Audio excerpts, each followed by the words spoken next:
Thank you, Mr. Speaker. I'm pleased to yield 5 minutes to Mr. Wolf of Virginia, the ranking member of the State and Foreign Operations Appropriations Subcommittee. The gentleman from Virginia is recognized for 5 minutes. I thank the chair and ask you to rise and extend. Without objection. We are a co-equal branch of government. We do not work for the president or the administration. Our job is to thoughtfully consider the issues before us and to work with the president and with the administration. When we agree, it is our responsibility to work together for the best interests of our country. And where we cannot agree, however, we have an equal responsibility to make the case of why we disagree and offer responsible and thoughtful alternatives. This resolution does not meet that test. Some may say that what we are doing in the House this week, disagreeing with the president and offering alternatives to the plan. This resolution fails. There is no plan offered. Certainly the resolution before us includes a statement on which we all unequivocally agree. Support for our brave men and women in the armed forces who are serving or who have served in Iraq. Yet it also includes a statement of disapproval on the plan for Iraq offered by the president. A statement of disagreement to which, again, no alternative is offered. If we disagree with the president's plan, we should be offering reasoned, responsible alternatives instead of speaking today as Democrats or Republicans. We should come together speaking as Americans who are seeking to answer the questions of how to move forward with success in Iraq. Under the process today, we have only one option. From the other side of the aisle, is that what the American people expect from this House? No, the American people expect more. What is so amazing to me, and in this Congress, you voted, this Congress voted and passed legislation last year that set our country on a course to find a way forward in Iraq. We have to look no farther and then the report of the bipartisan Iraq study group to find the way forward, a new approach for Iraq, approach that can bring us victory. And that is what we should be considering today. The recommendations of this distinguished group can bring us to a consensus and unite the Congress and the nation on Iraq. I've been to Iraq 3 times, and since there I continue to be deeply concerned. And so when I came back from my 3rd trip, I offered this idea of an independent, bipartisan commission we called Fresh Eyes on the Target. And many members on your side have been hailing it, yet you would not permit this to come up for a vote.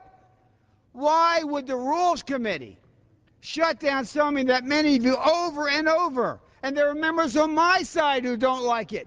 But it is the only balanced plan. This legislation was set up. The 10 members, bipartisan, 5 Republicans, 5 Democrats.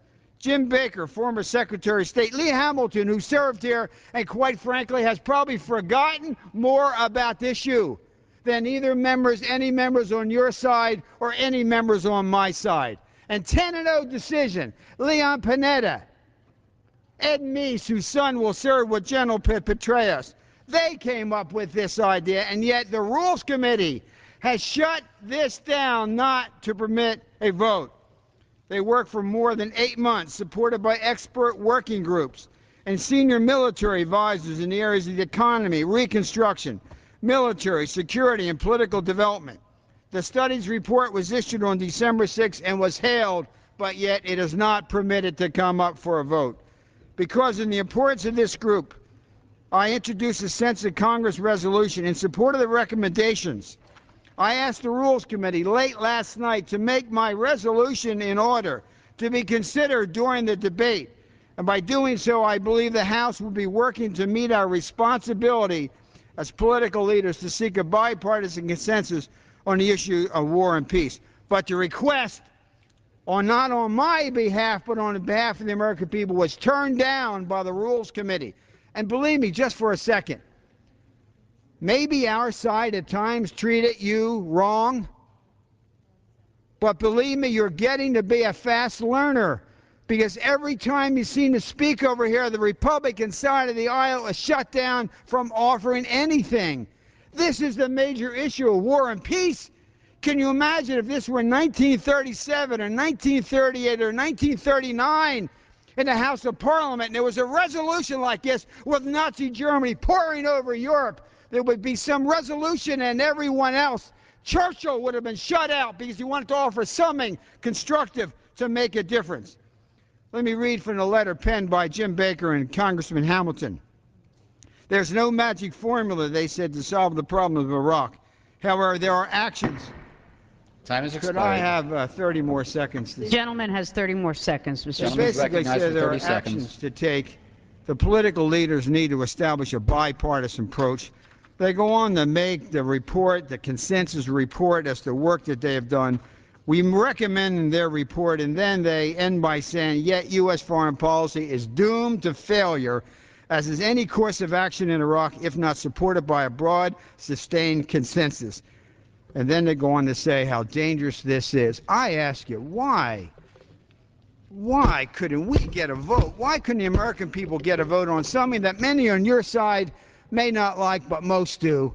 And some on my side may not like it, most do. And I ask, this body ought to be voting on the Iraq Study Group to show the American people that we can be successful. And I thank the gentlelady for that. Gentleman.